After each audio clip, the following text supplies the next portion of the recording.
Songs from My Cell, Chapter 2, the title chapter of the work, To the Light. Starlight dazzled me as a boy.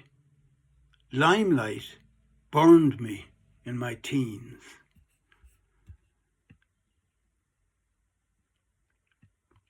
To the Light charts my years on the road with bands in the 60s and 70s, tilting for fame and the girl. Its tone and rhythm come from the radios, jukeboxes, cafes, bars, dance halls and nightclubs of the time it sings of. It is not a success story. Numerous failures and heartaches are encountered on the road. One of a score of managers who quit working with me out of a sense of frustration told me that I was the only artist he had ever worked for with a will to fail. This isn't true, but my uncompromising attitude to my work down the years has no doubt contributed to keeping commercial success from my door. Though fame has eluded me all my life, I experienced a brief spell in the limelight in my teenage years with the band Granny's Intentions, an appropriate name for the group of innocents we were in our heyday. A name that matched the title of the one and only album we released during our short career, Honest Injun. Looking back on it, our first single, The Story of David, was prescient, as it told the tale of a would-be poet who throws up a clerical job to dedicate himself to poetry but ends up spending most of his time drinking lavender wine when he should have been applying himself to his calling. The final line of the lyrics, "If you're stuck, you'd better give up and go back to work, David Miller," would come back to haunt me up until my 30s when I wrote a rebuttal of such defeatism in the ballad Don't Give Up Till It's Over, an anthem of hope that lies at the centre of this chapter. Though I never quite make the big time in these pages, I eventually find the girl and experience a moment of transcendence that convinces me of the truth of a quotation by Ulick O'Connor, which I jotted into a song journal many years ago. We Irish are suspicious of success, knowing that there is a lot more of the infinite in its opposite. So we'll move into the chapter. Chapter 2. If Just Another Town ends on the bright note of me as a boy gazing up at the stars in mystical wonderment, my follow-up album, To the Light, begins with me as a starry-eyed youth, gripped with notions of becoming a star myself, a rock star.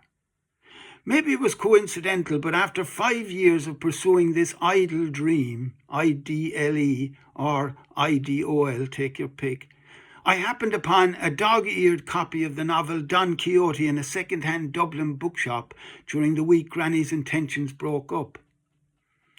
Reading about the Mad Knight's history reminded me so much of my career in the music business, I decided to use Cervantes' magical tale partly as a framework to describe my wayward life on the road with a band. Though altruistic by nature, Don Quixote's main aim was to make the big time as a knight in shining armour, so as to win the love of his lady in waiting, Dulcinea, who was a mere figment of his imagination. For most of my early career, I too lived under the dotty illusion of aiming for the stars so as to impress the girl of my dreams, a nebulous creature I hadn't met yet, but one I felt sure was waiting around every corner. And reading that book gave me the idea for this song, first edition of which was about 20 verses, but I whittled it down over the years to the essentials.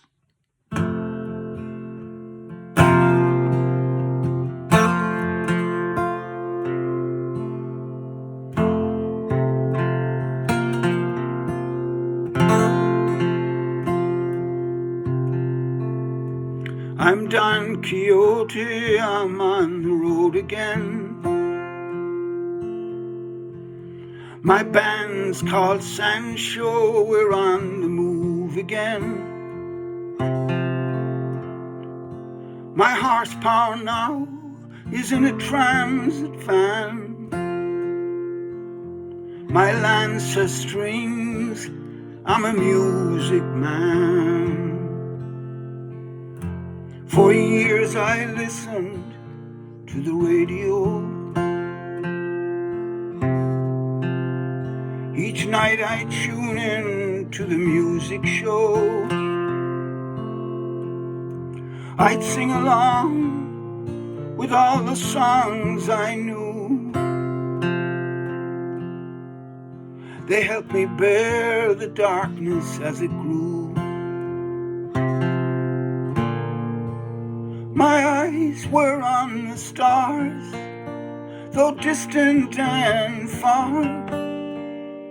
I followed in their course, searching for the source of energy and light to illuminate the night and make my dreams bright.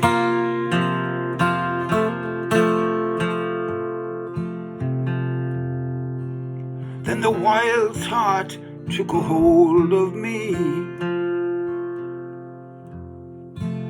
that the bright dream was reality. Oh, and so begins the story of my quest for love through glory, self-glory.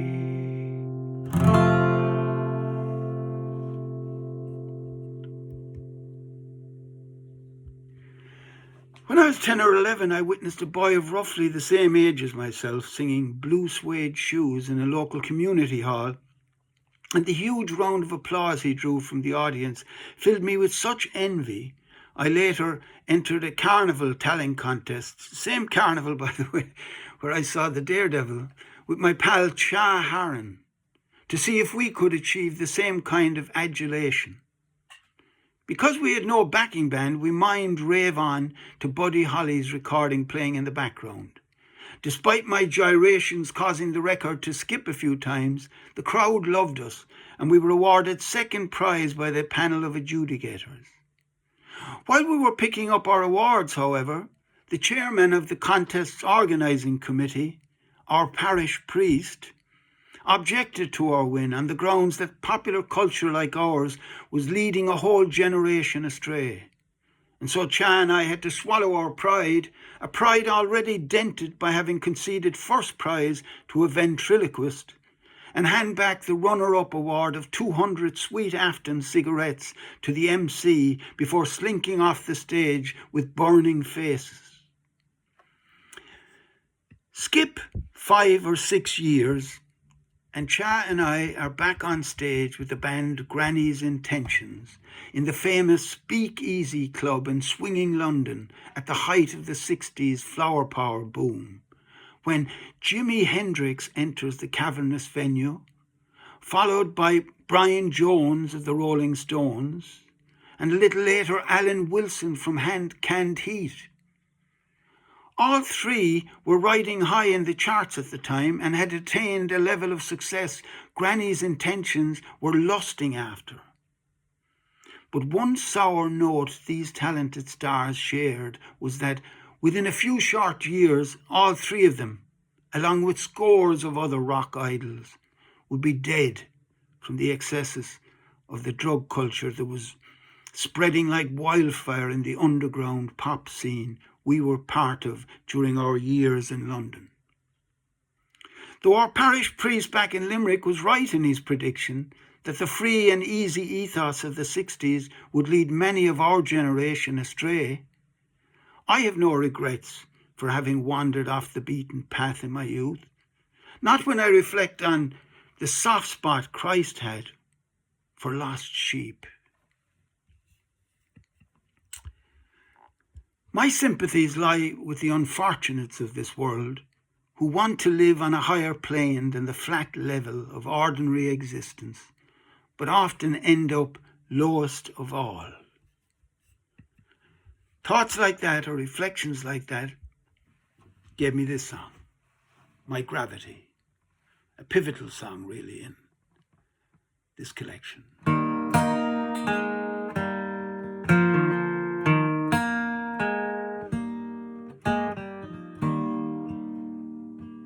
I sing for the lonely souls who haunt this world with unearthly goals. In the streets of every town, see them daily coming down. See them daily coming down.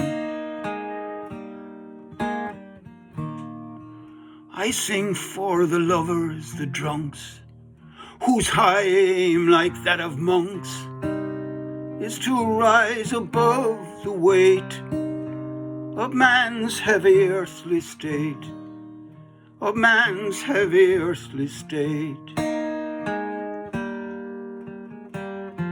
Oh, but most of all I sing to be free of the heavy heart in me, my gravity.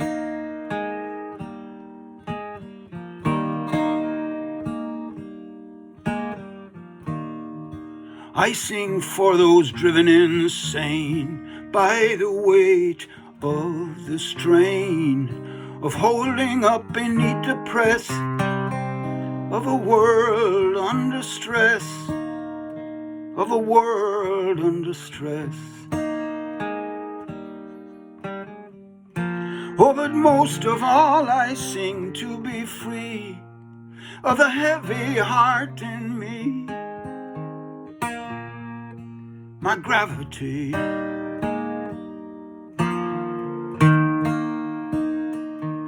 I sing for the lonely souls who haunt this world with unearthly goals. In the streets of every town, see them daily coming down. See us daily coming down.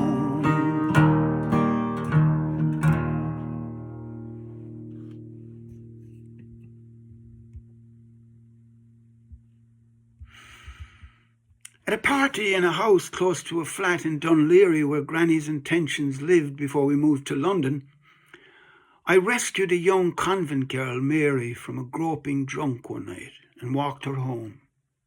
Beneath the creaking boughs of an oak tree across from a 3-story Georgian house where Mary said her parents would be waiting up for her, we smooched and made a date to walk the pier the following day after Mary was freed from her convent school. For a few weeks we went out together and ended each date beneath the oak boughs. After our 5th or 6th tryst, while I was walking away from the oak with my eyes on the stars, I realised that I'd forgotten to arrange a specific time to meet Mary the following evening, so I hurried back to settle the matter with her. As I approached the big house, I was surprised to see Mary turning away from the front gate and walking past a line of neighbouring houses. When she came to the end of the row, she turned into a shadowy lane. Curious to know where she was going so late, I followed her at a distance. After trailing through several dark alleys, I came to what seemed a council estate of small semi-detached houses with tiny front gardens. Mary entered one of these with a key she took from her handbag. Puzzled, I waited till the following day to get to the bottom of the mystery, and met her outside her school after her last class. We went to the cinema that evening, and after our 20-minute smooch beneath the boughs, Mary walked as usual towards the front gate of the big house, and as soon as she thought I was out of sight, veered left and followed the same route she'd taken the night before, with me close on her heels.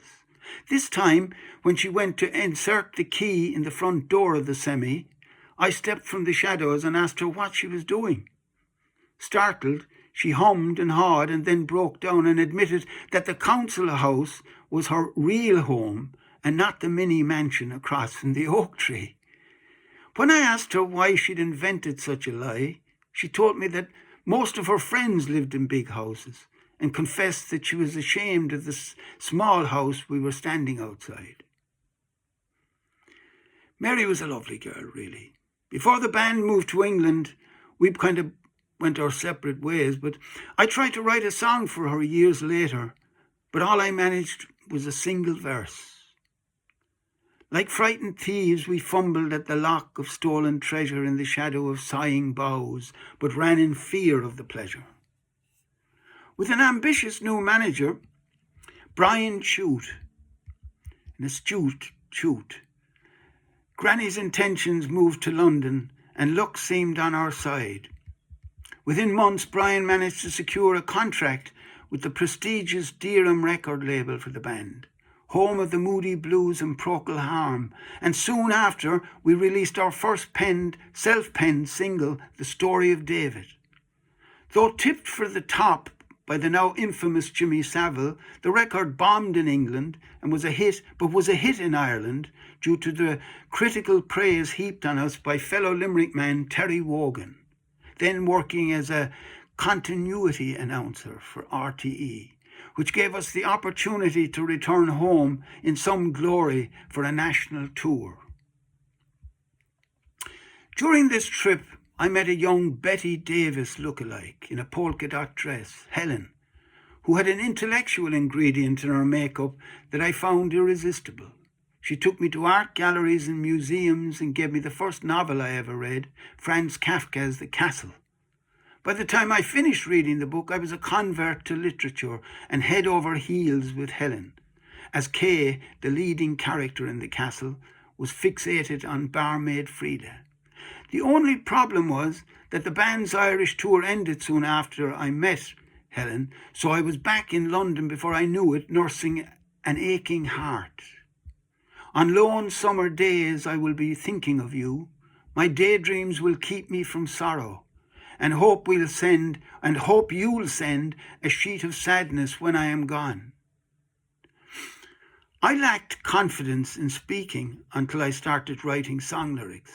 The discovery that I could explain myself clearly by ordering words on a page was a revelation.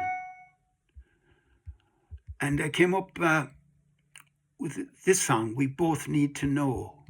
I'll sing a verse or two, just to give you a flavour. Fairly profound for a 17-year-old, I think I was.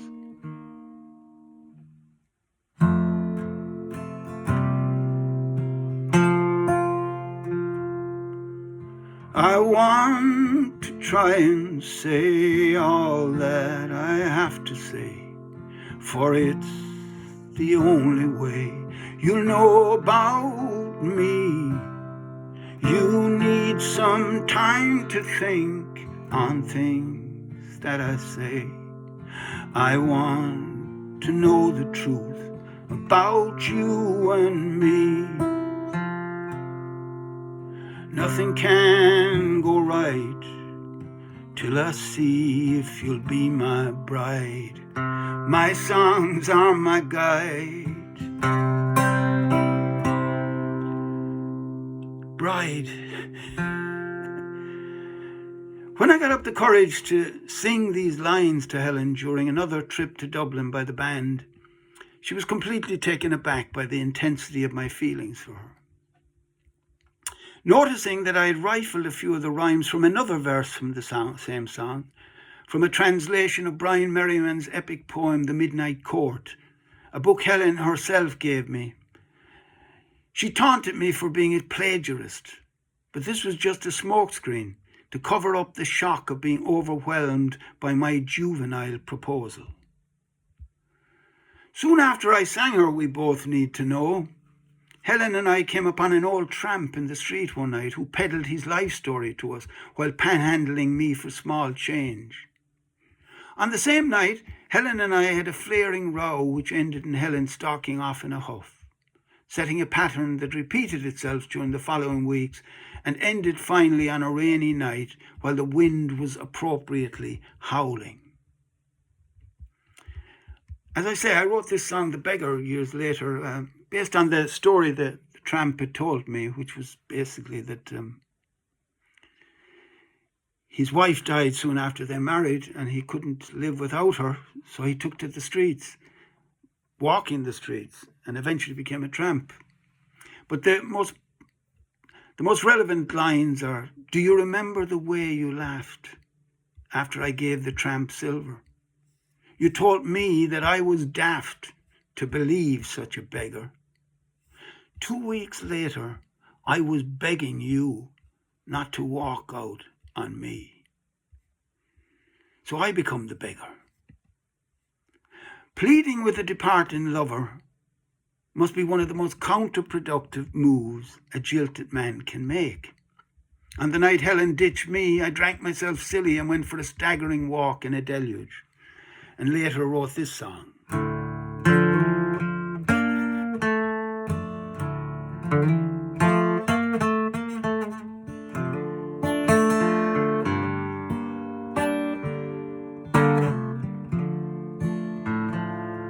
Well, the whiskey didn't kill the pain, so I walked and walked in the rain, through dark streets and lanes, the night you left me.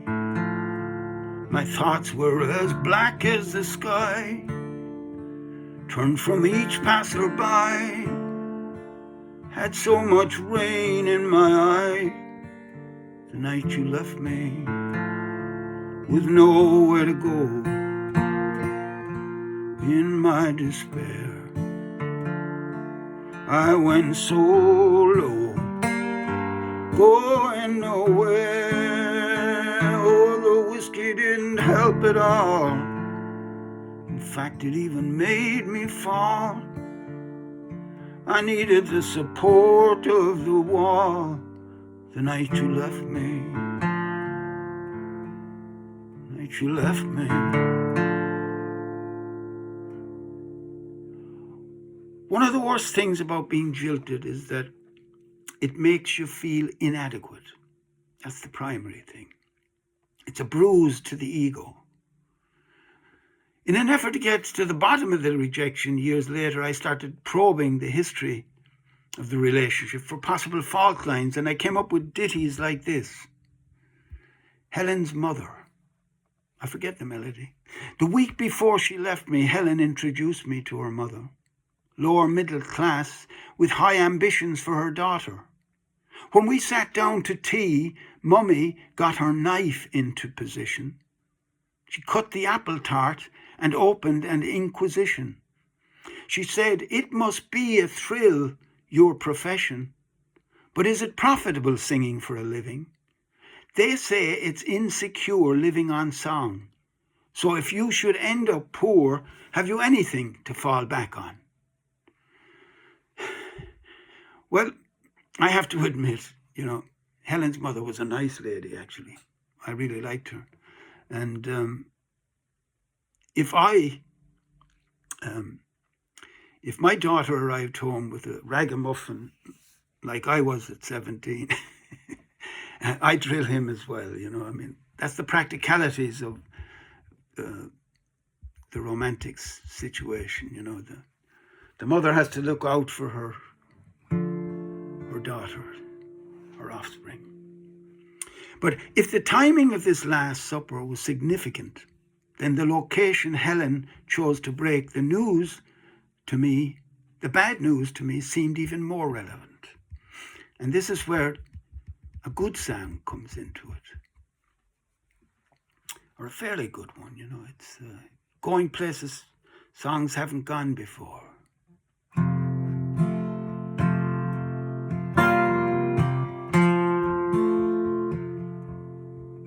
On the night you said you were leaving me, we took a final drive through the city. You were at the wheel, you were in control, took the course you chose without pity. Was it by coincidence that we ended up in a part of town so bleak and rough, where the poor live in poverty? Was there a lesson there to be learned by me? Was it just by chance that you drove me there at a time when my career was going nowhere? Did you take me there so that I could see the type of place you thought you'd end up living in if you stayed with me. There's another verse, but it's all said by then.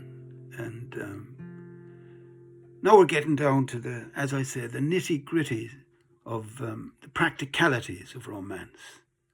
And come back next week for the next installment to see where it's going. But please pass this on, as I think people will enjoy it and be good to get a large audience. Thanks for listening in.